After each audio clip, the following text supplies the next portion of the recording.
Shabbat Shalom. Ooh, that was tepid. Let's try that again. Shabbat Shalom. You see, it's important to greet people with a smile. That is the words of Shammai, who was one of the great rabbis of antiquity during the latter days of the Second Temple period, during the height of Roman oppression, along with the various Herodian rulers in their order. But he had a contemporary known as Hillel. Now, Hillel and Shammai, well, they didn't always see eye to eye. More often than not, don't get me wrong, but of course the Talmud tends to record the disagreements more than the agreements. The agreements are just shared opinion, so why bother pointing that out? But the disagreements, they became the stuff of legend. But more than their general disagreements about Jewish law, their approach, their attitude, became something that was highlighted. For although Shammai had said, greet everybody with a smile, there are many stories of him doing not exactly that. None more famous than the story of somebody who came to Shammai saying, convert me while I stand on one foot. Meaning, while I'm standing here like this, you tell me everything I need to know about Judaism so that I can become a convert, that I can become Jewish. And Shammai, Mr. Greet them with a smile, chased the man off with his builder's rod. Shammai was a construction worker, and so he had that at hand and basically went, get out of here, you're wasting my time. Because, I mean, what a chutzpah-dick question. I mean, yeah, the guy wasn't Jewish yet, but clearly he had chutzpah, because to demand that the rabbi convert you while you stand on one foot, you are putting a very, very time constraint on this activity. What, do you think all of Judaism can be reduced to a bumper sticker? To a tiny little slogan? That's not how Judaism works. You are making a mockery of Judaism. Shammai thinks you're making a mockery of me by even uttering such a demand. Well, the man goes to Hillel, and he says the same thing. While I stand on one foot, convert me. Teach me everything I need to know about Judaism. And Hillel, who may not have said greet everybody with a smile, was nonetheless more even-tempered than his contemporary Shammai, says, it's very simple. What is hateful to you, don't do to your fellow. That is the essence of Torah. The rest is commentary. Go and learn. Done. Sorted. Okay. That's it?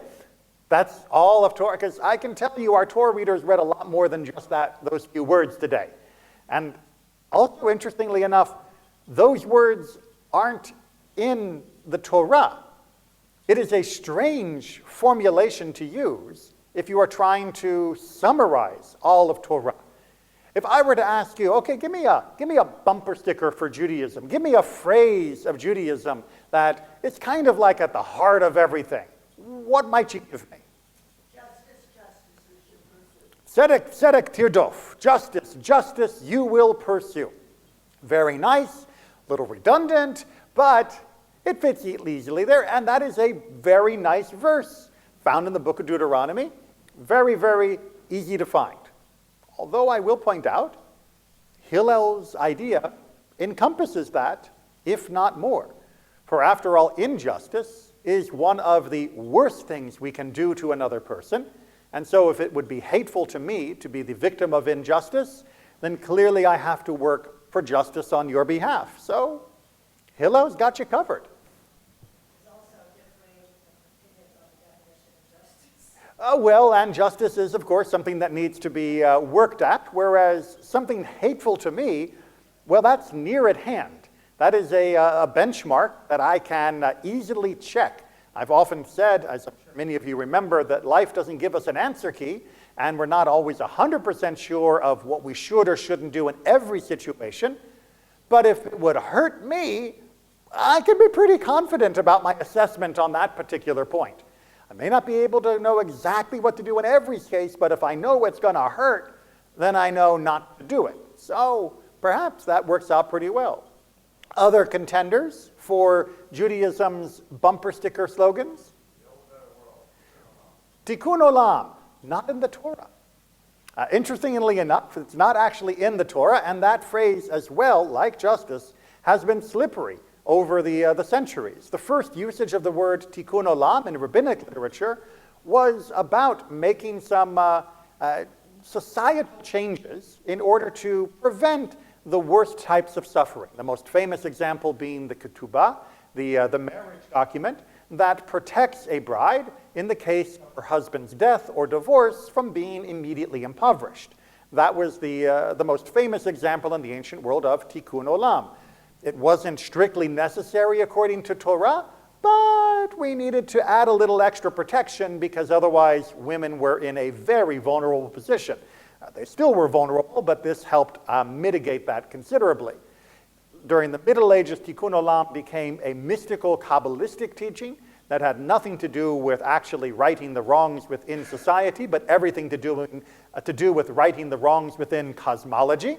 And then in the 20th century, tikkun olam took on the more familiar term of pursuing making the world in general a better place through the fulfillment of Torah, unlike the additional legislation which it had originally referred to. So if we want to make tikkun olam our slogan, we're going to have to tell you in an asterisk which version of that word we actually are talking about. But it certainly comes close to the hateful idea, because after all, we make the world a better place by diminishing the amount of hate that is found within it. We make the world a better place by removing suffering from the world around us. And suffering is something that each one of us would hate, and thus we are clearly guided in trying to prevent it. I'd say again, on Hillel's behalf, not that he needs my help, I think Hillel is still winning on this one. What about the Shema? All of us are familiar with the Shema, one of the most famous passages in the entire Torah. Almost everybody learns it, whatever their Hebrew level. The Shema, they'll probably get those 6 words down. It's short, it's pithy, it's about God, it's one of the heart of monotheism, it's at the heart of monotheism, which is one of Judaism's great gifts to the world. But you know, the Shema as a concept, while it is incredibly central to Judaism, is not exactly the central idea of the Torah. You see, ironically enough, the Torah kind of takes the Shema as a given. Yes, we have to be reminded not to do idolatry and worship other gods. That's an ongoing struggle. But we would never have gotten to Mount Sinai if we hadn't believed in Adonai. That when Moses showed up and said, Adonai is going to take you out, we would have said, like Pharaoh, who is this Adonai? And we never would have made it out of Egypt. Likewise, if Abraham, Isaac, and Jacob and their families had not had a deep faith in God, we never would have made it past those first few generations. And when we look at the legislation of Torah, Shema itself is not legislated in most ways. Yes, prohibitions on idolatry are definitely mentioned, but the Torah's bulk, the primary amount of material found in its pages, is about how we treat each other and how we treat ourselves with humanity and dignity, with how we actually manage the relationships that we have within the community, within ourselves, and yes, between us and God. So again, as a core of Torah, certainly a pillar, but I'm not entirely sure that it is the core. I think Hillel is still ahead here. But there is one more phrase that could have easily been substituted, and we might have thought would have been just as good. Ve'ahavta l'recha kamocha. You will love your fellow as yourself. Boom. It's in Leviticus. We've got a verse. It's only a few words long. Why would this be an inferior statement than what is hateful to you, don't do to others? I mean, clearly loving someone else as ourselves is going to preclude treating them in a hateful, meaning, or suffering manner. So, did Hillel goof? Did he forget one of the most famous phrases in the entire Torah? Oh, I'm not going to say that Hillel forgot it. Instead, I'm going to say that Hillel understood the mission. Hillel understood the assignment. He was dealing with somebody that was, well, outside the bounds of Judaism. That's why he's converting. He is dealing with somebody that is looking for a short, pithy answer, not because he's obnoxious, the way Shammai thought, but because perhaps he is struggling with understanding how he is meant to live in this world. And while the phrase, love your neighbor as yourself, is an incredible slogan and looks great on banners and t-shirts, it provides difficult guidance for most people. And especially for someone like this questioner, it might have been unhelpful. How do I know what to do with that? Yes, I love other people as myself. Does that mean I have to give them all my property? Does that mean that theft is no longer a crime? You can just take from me whatever because if I love you like me, then you are me and my stuff is yours? Does that mean I have to live in extreme poverty? Does it mean I have to ignore every problem that you cause for me? You can treat me like dirt. You can defraud me at my work. You could cheat on me if we were in a relationship. But hey, you are me and I love you like me, and that means it's okay? Does that mean I have to hold you to the same standard I hold myself? That if I have a particular passion or a particular obsession, do I have to think you should be involved in that as intimately?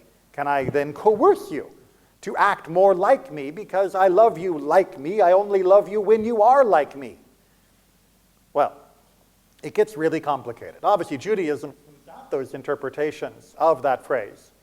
But if you were talking to someone and you had 30 seconds to try and get them on the right path, Hillel saw that this person, at this moment, needed different guidance. And so he took that essence of love your neighbor as yourself, and he simply turned it into a more actionable phrase. What is hateful to you, don't do to your fellow. Not going to ask you to love them. That may come, hopefully, in time. But I am going to ask you, don't hate. And I am going to ask you, don't cause suffering. Don't cause pain. That you can manage, even on one foot. That you'll be able to remember. That when you are walking through the marketplace tomorrow, you'll be able to use as a little algorithm to guide your behavior. When somebody steps on your toe, when their wagon spills their gourds on your stand, you're going to respond with, I will not treat them in a manner that I would not want to be treated. That's going to give you immediate results in changing your perspective to the world. Don't hate, and don't act hatefully. You might be thinking to yourself, but Rabbi, that was all very well and good for Hillel, but wasn't he a little naive? Aren't there people that we should treat with hate? I mean, have you seen the state of the world today? Have you met some of the people out there? They seem to go out of their way to want to make you hate them.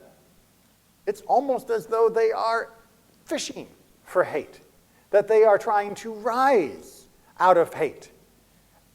And honestly, what they do is so reprehensible. What they do is so disgusting.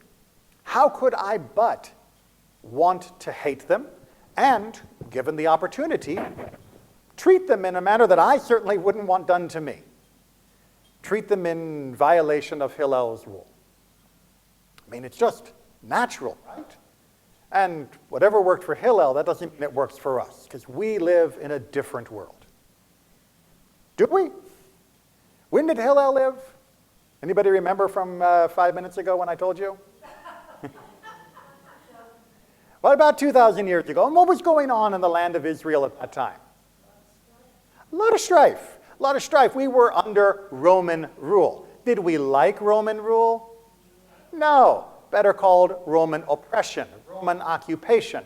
You might have heard of things like crucifixion. Very big, popular sport among the Romans. Guess who got crucified a lot? Us. A lot of Jewish people got crucified by the Romans. Not the kind of thing that endears them to a population. But that wasn't exactly how the Romans worked. Romans had installed Herod and the Herodian family in charge. They weren't exactly nice.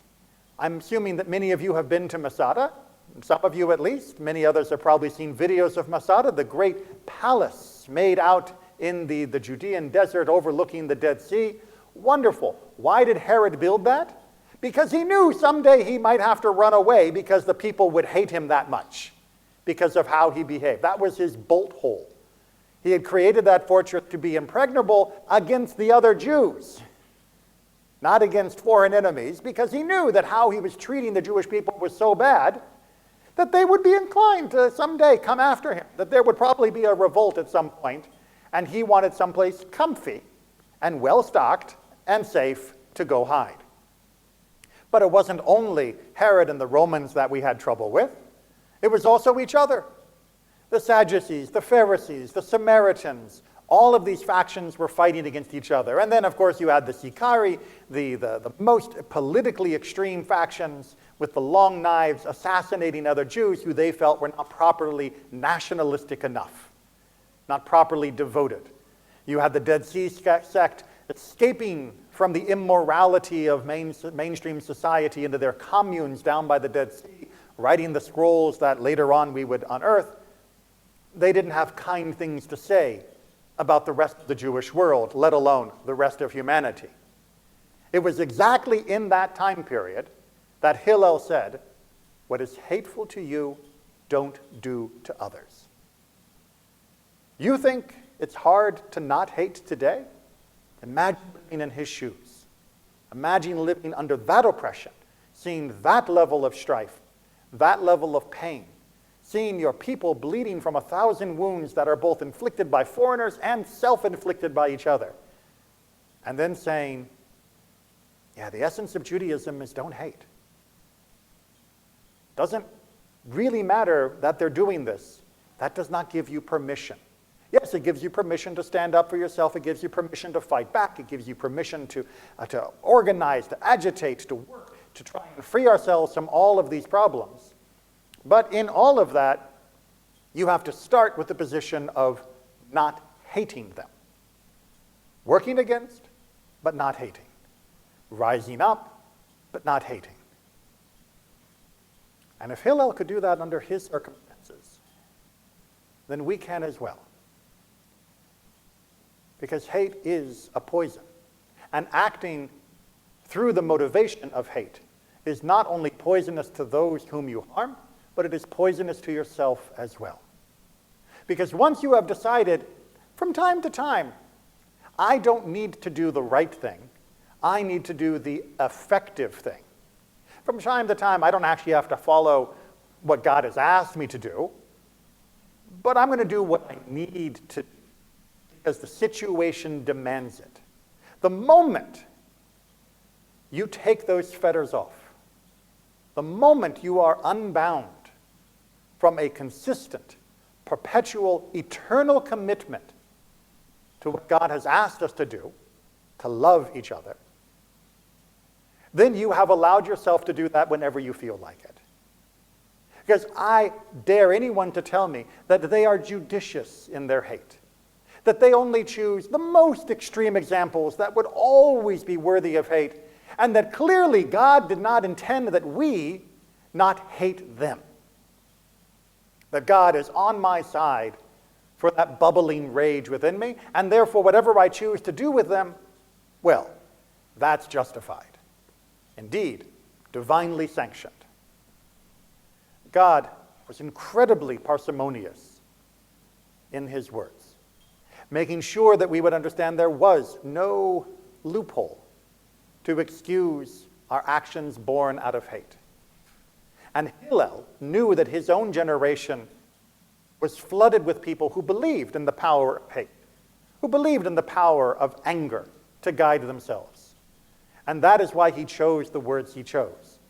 And I believe it's specifically why he chose them to a non-Jew who would walk into the Jewish world of that time, of that first century BCE, CE, at that liminal moment of zero, and would have seen the Jews at each other's throats, would have seen the boot and heel and the knee of Rome on our throats, would have seen the knives both revealed and concealed that we wielded against each other, and would have thought, you know, these Jewish people are kind of, they're kind of crazy, and they're kind of wild, and they're kind of mean. That Hillel knew he had to nip that in the bud for this person. You want it on one foot? We don't hate. And we don't act out of hate.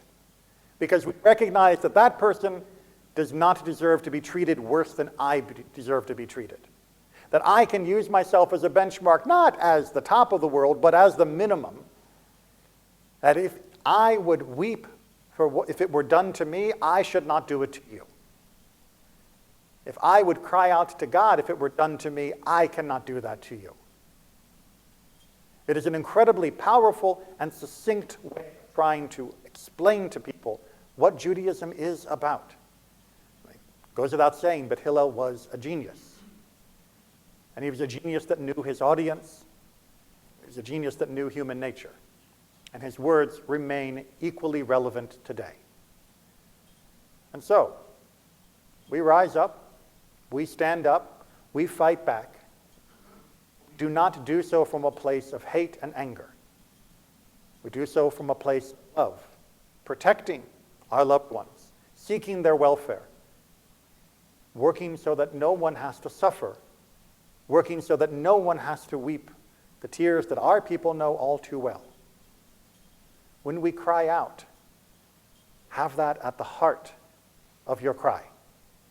And we will be able to overcome the hate of others, and we will be able to indeed bring peace to this world. Shabbat Shalom.